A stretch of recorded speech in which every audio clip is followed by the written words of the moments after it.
College students face pressures to fit in socially while juggling academics and employment. Sometimes they turn to alcohol or drugs to manage those stressors. LSUS aims to lighten that load with its second annual Neon Night. Joining me now in studio is Latoya Hempfield. She is the Assistant Dean of Students at LSUS. And thank you so much for joining us. Thank you for having me. I'm very excited to be here. And we're excited to have you. So tell us all about Neon Night and why is it important?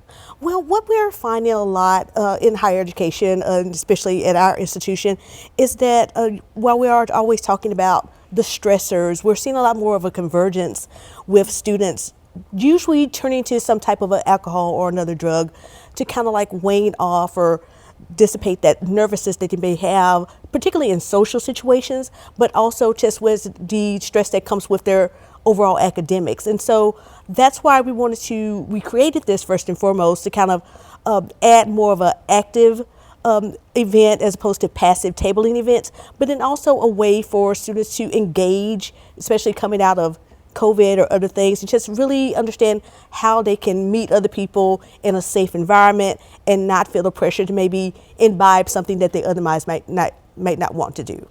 And tell us, how did you all find out that students were struggling and leaning towards alcohol and drugs to manage their stressors? Well, I am part of my role as the Assistant Dean of Students. I am also the chair of our Alcohol and Other Drug Task Force. So I'm also charged with doing lots of data showing that as well. So we find a lot of times that students usually do spike in some situations like that.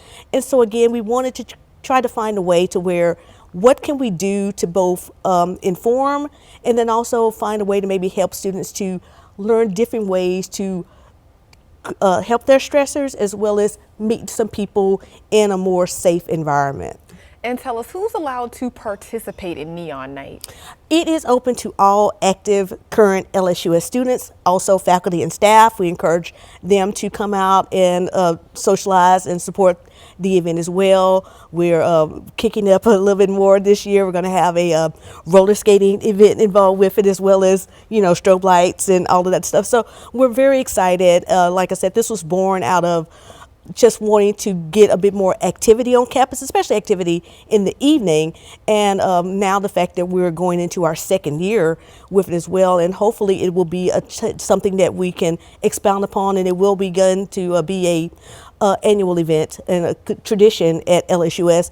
And it's just by fortuitous as well that it's also going to be kind of a precursor to our homecoming events that'll be happening next week as well. So I'm very excited about what will befall on Friday. That's going to be a lot of fun. And Latoya, thank you so much for joining us. Those details about the event, you just saw them on your screen, and you can find them on ktbs3.com.